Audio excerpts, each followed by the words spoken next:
अगर हम एक फिक्शन की किताब उठाएं, मैं भी वही किताब पढूं और आप भी वही किताब पढ़ो, तो जो संसार मैं निर्मित करूंगा और जो संसार आप निर्मित करोगे,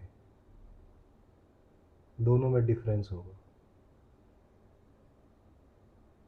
अगर मैं कहूँ एक हाथी, दो व्यूवर्स के सेम हाथी नहीं बनेंगे, उनके मन में उसकी इमेज दोनों की अलग रहने वाली है। ऐसे ही कोई भी स्क्रिप्चर हो, वो डिपेंड करता है पढ़ने वाले पे। जो उसे पढ़ रहा है वो अपने एक्सपीरियंसेस से, अपनी कंडीशनिंग से उसको देखेगा, सेम ही चीज़ को। भले गीता हो, बट दो हिंदू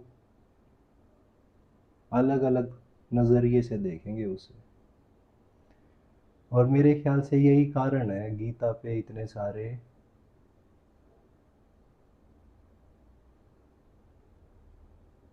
टिप्पणियाँ, टीकाकरण हुए थे। अगर एक ही मीनिंग होता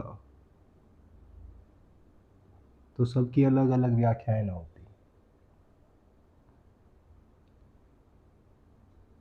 तो ऐसे जो योग का पहला सूत्र है वो है अतः योग अनुशासनम, नाउ द डिसिप्लिन ऑफ योग।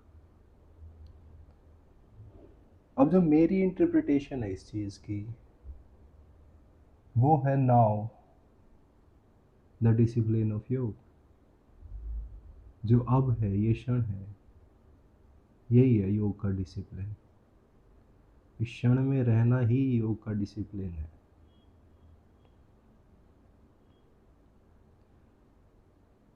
हर पल हम कहाँ हैं, यहाँ ना हो कि हम कहीं भी हैं, या भविष्य में या भूतकाल में, और फिर हम योग में नहीं। तपस्या ही ये है, साधना ही योग की सारी ये है कि इस पल में रहना। पतंजलि ने दिए 195-96 सूत्र, सीड्स। पहला सूत्र ये है, और जिसने पहला ही समझ लिया कि यहाँ रहना है और यही साधना है, वो योगी हो गया धीरे धीरे।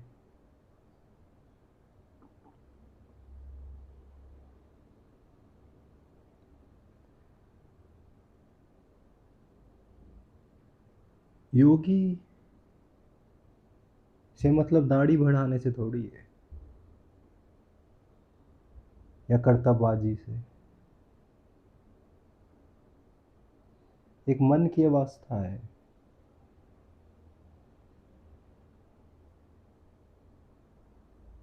वो अवस्था जिसमें मन इसी क्षण में लगा हुआ है, जिसको माइंडफुलनेस कहते हैं। मन कॉन्शियस है, अवेयर है इस पल में। और ये कहना भी ठीक नहीं है कि मन कॉन्शियस है इस पल में, क्योंकि अगर इस पल में अगर आप जागरूक हो तो मन नहीं बच सकता। फिर मन को होने के लिए, गति करने के लिए समय चाहिए, स्पेस चाहिए, और वो समय और स्पेस फ्यूचर और पास्ट में होंगे, प्रेजेंट में नहीं होंगे।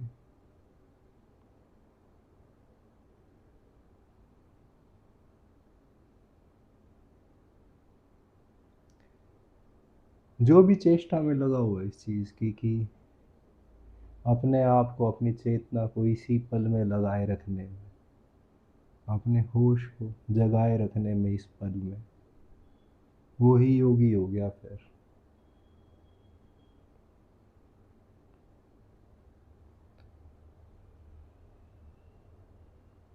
फिर योग शब्द के भी मीनिंग है काफ़ी। एडिशन भी है और यूनिफिकेशन भी है, दोनों शब्द के मतलब है।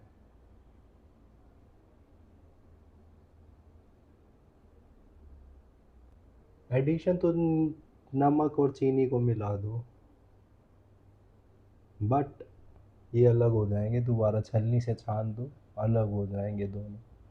एडिशन में तो सब्सट्रैक्शन आ गया, बट फिर योग फिर से टूट जाएगा इसी हिसाब से। तो फिर बार बार जोड़ते जाओ, फिर निकलते जाओ। फिर योग क्या होगा? यूनिफिकेशन।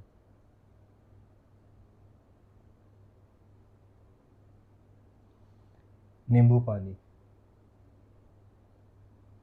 उसको अलग नहीं कर सकते। फिर आप एक हो गए, वो दो नहीं रहे।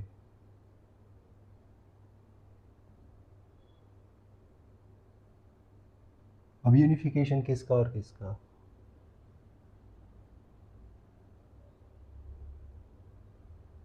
आत्मा का, परमात्मा का। बट क्या आपको दोनों में श्योरिटी है कि आत्मा होती है और परमात्मा होता है?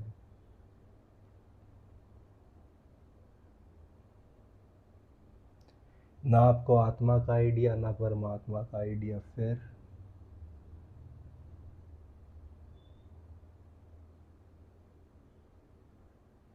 फिर योग क्या हुआ?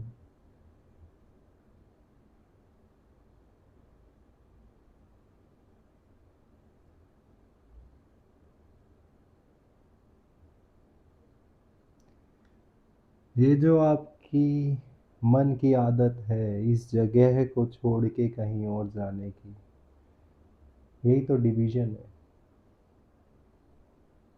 बॉडी यहाँ प्रेजेंट में है,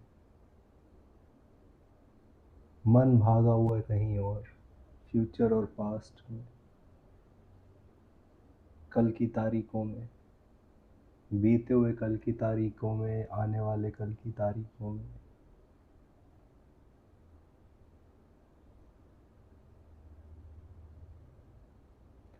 अगर मन भी यहाँ आ जाए, इस शरीर के साथ एक हो जाए,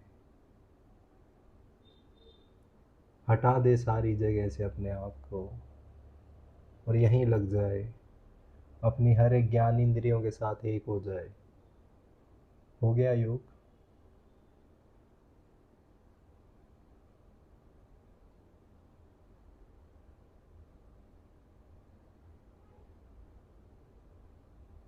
यूनिवर्स फ्लो कर रहा है इस समय में,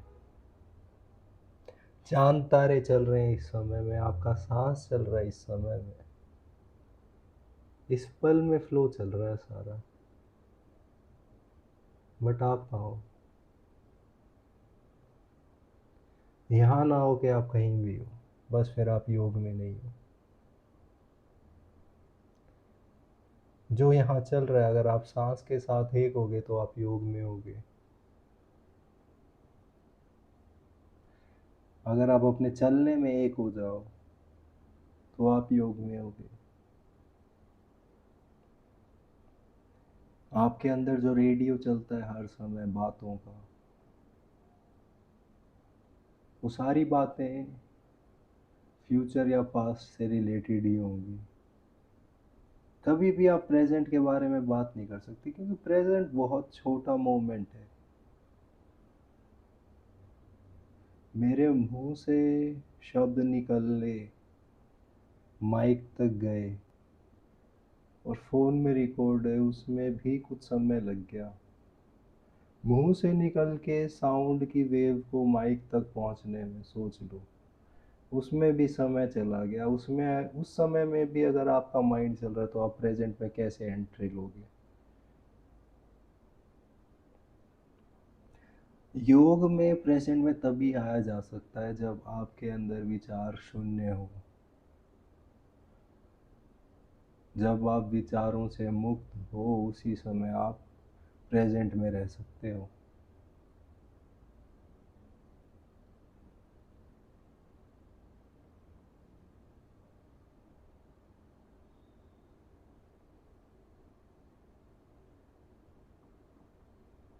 तो सारा खेल क्या है योग का?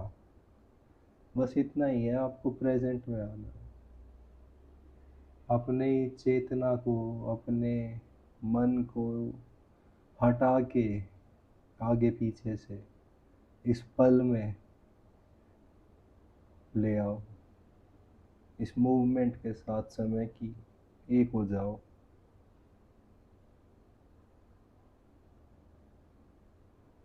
समय भी दो टाइप का होता है, एक साइकोलॉजिकल टाइम होता है, एक फिजिकल टाइम होता है। आपको ए से बी जाना है तो फिजिकल टाइम तो होगा ही होगा। ऐसा नहीं है दिल्ली से जयपुर जाओगे आप कहोगे टाइम नहीं, टाइम कह दें हम नहीं है। बहुत बार सुना होगा योगियों को या फिर एनलाइटेंड आदमियों को बोलते हुए समय के पार हो जाना। फिर समय के पार कैसे हो सकते हैं? जब जयपुर जाना है हमें दिल्ली से, लगेंगे 3 घंटे, तो समय तो लगेगा, फिजिकल टाइम तो रहेगा ही। बट जो साइकोलॉजिकल टाइम है उसको ज़ीरो कर दो। साइकोलॉजिकल टाइम मतलब आपका यहाँ होना और आपके मन का कहीं और होना, वो जो साइकोलॉजिकल टाइम है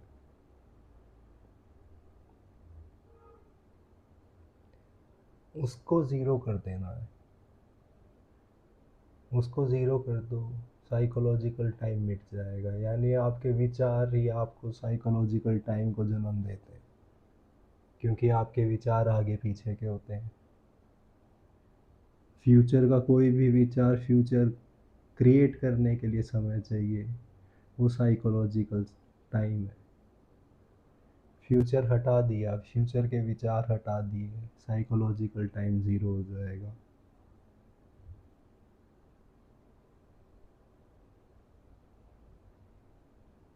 साइकोलॉजिकल स्पेस भी ज़ीरो हो जाएगी। जब आप फ्यूचर देखते हो आप एक प्रोजेक्शन डालते हो एक स्पेस में। आप आंख बंद करके विजुअलाइज करो एक अच्छा सा घर आपका हो फ्यूचर में, तो एक स्पेस भी आपने क्रिएट करी है, एक समय भी क्रिएट किया है। ये दोनों नील हो जाए, ज़ीरो हो जाए, आप इस पल में आ जाओगे, फिजिकल टाइम में आ जाओगे, इस फिजिकल स्पेस में आ जाओगे जो रियल है इस समय पे। और जब आप यहाँ आ गए, इस पल में आ गए, तो आप योग में आ गए। आप एक हो गए इस पल के साथ। फिर जो मूवमेंट चल रही है इसी के साथ बने रहना, यही साधना है योग की। दाढ़ी बढ़ाना, चुटिया बांध लेना, योगा पैंट्स पहन लेना, कमर को 885 डिग्री घुमा देना, ये सब योग नहीं है। बस एक निरंतर चेष्टा, कोशिश, एक निरंतर प्रैक्टिस इस पल में बने रहने की, योग है।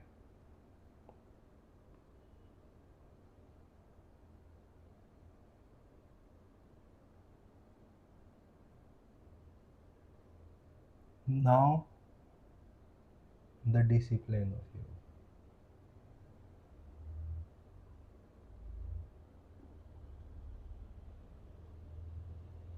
पतंजलि ने ये भी कहा है कि कॉन्टिन्यूस प्रैक्टिस और डिजायरलेसनेस,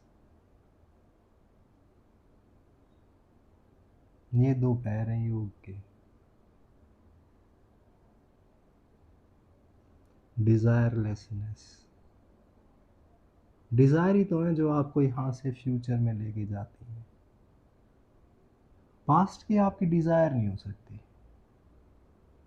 पास्ट की सिर्फ मेमोरीज होती हैं। और मेमोरीज कैरी करना ऐसा ही है, अपनी पीठ पे सामान लाद के जाना। बूढ़े झुक क्यों जाते हैं? क्योंकि उनके पीठ पे इतना भार है जीवन का जो उन्होंने जिया उसका।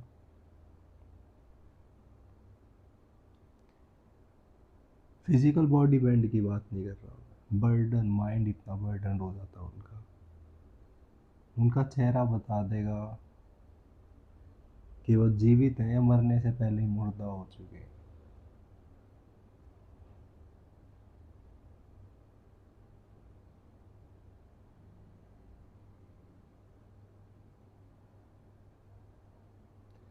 डिज़ायर्स होती हैं फ्यूचर्स की, सपने फ्यूचर को लेके आते हैं। तो पतंजलि ने सीधा कहा, continuous practice and डिज़ायरलेसनेस।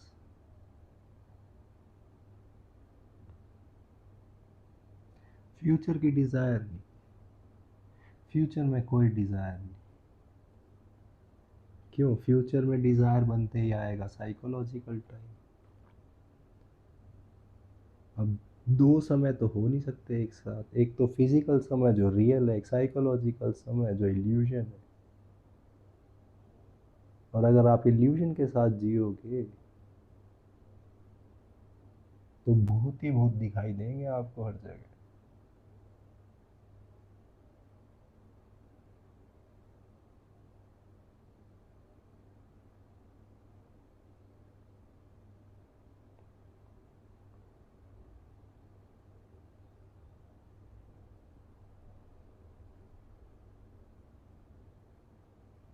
Desirelessness, continuous practice, ये दो टांगे हैं योग की। अभी में जियो, बार बार चेष्टा करते रहो यहीं रहने की, यहीं रहने की, कॉन्टिन्यूस प्रैक्टिस। और अगर आप कोशिश करते जा रहे हो, एक दिन आएगा कि आप अटक गए बस इसी पर में, फिर यहीं रहोगे आराम से। इस समय के साथ ही चलोगे, घड़ी के कांटे के साथ चलोगे, हर एक सांस के साथ चलोगे। आप वहां नहीं पहुंचोगे जो 50,000 सांस के बाद आप होने वाले हो, उस जगह नहीं होगे आप। इस जो सांस आया जो गया इसके साथ एक होगे।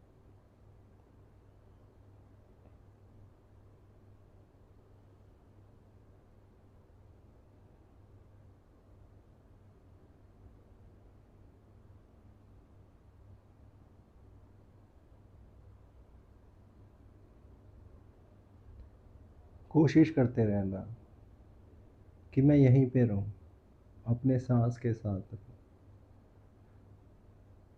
जिस कार्य में हूं उसी में रहूं, और रहूं डिजायरलेस। तब भी आप योगी हो। Again you need not do even a single आसन, not even a single pranayam, and you are a yogi, a true yogi.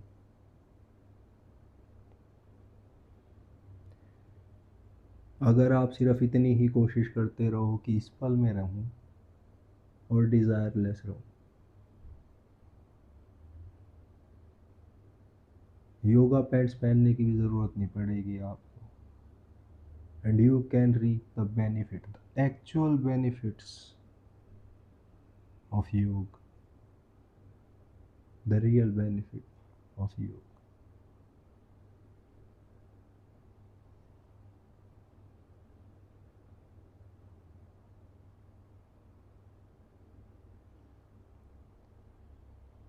Shiva की एक कहानी से एंड करूंगा मैं, डिजायरलेसनेस पे।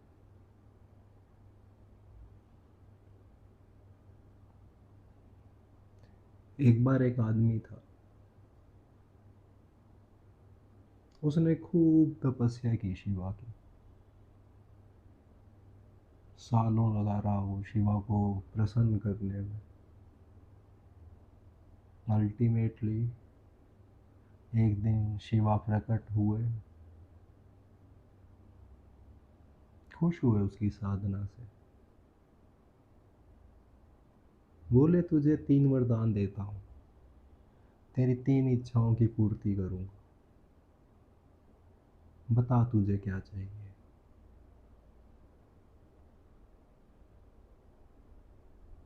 आदमी ने डिस्कस किया अपनी वाइफ से, क्या मांगना चाहिए शिवा से। संसारी आदमी था हमारी तरह, तो क्या ही मांगेगा। मांग लिया खूब सारा धन। शिवा ने कहा तथास्तु।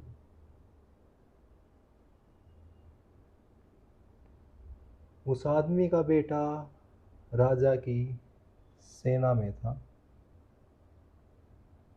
सेना जंग पे गई हुई थी उस समय। तो दरबार से एक आदमी आता है, उस आदमी के घर खूब सारे सोने के सिक्के लेके आता है। कहता है जंग में आपका बेटा मर गया, ये कंपनसेशन है उसकी। आदमी हैरान हो गया, पैसा तो उसे मिल गया खूब सारा, जो उसने मांगा था वो तो उसे मिल गया, बट अब बेटा गवा दिया, बेटा मर गया उसका।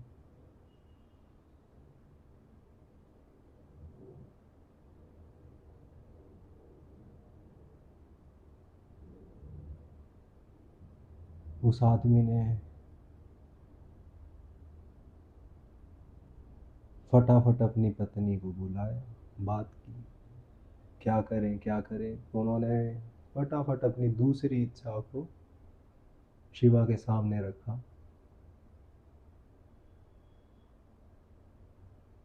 बोले हमें हमारा बेटा वापस कर दो, धन वापस ले लो।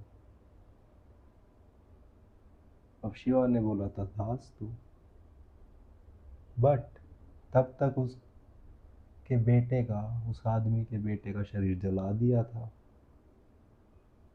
बेटा तो आ गया बट भूत बन के आया वो।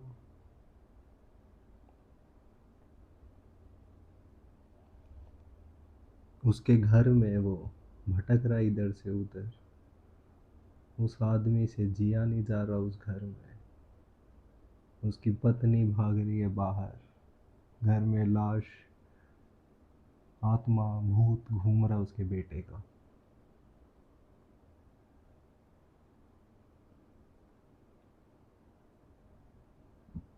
अब उन्हें समझ नहीं आया उस पति पत्नी को कि क्या मांगा जाए। ऐसा कुछ भी मांग रहे हैं, कुछ ना कुछ गलत ही क्यों हो रहा है। शिवा ने कहा तुम्हारी आखिरी इच्छा है तो सोच समझ के मांगना, आप जो मांगो।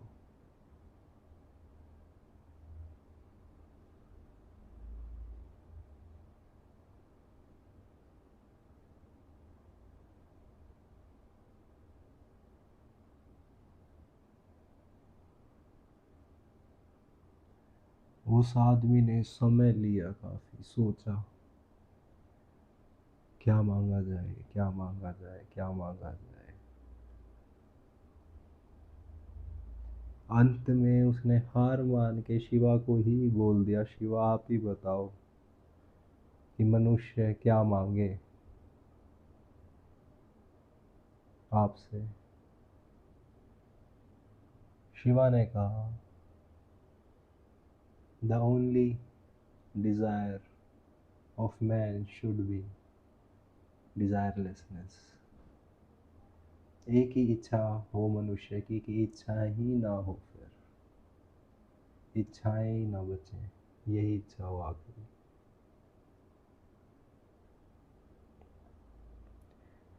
Now is the discipline of yoga, continuous practice and desirelessness। अगर ये तीन चीज़ें आप समझ गए,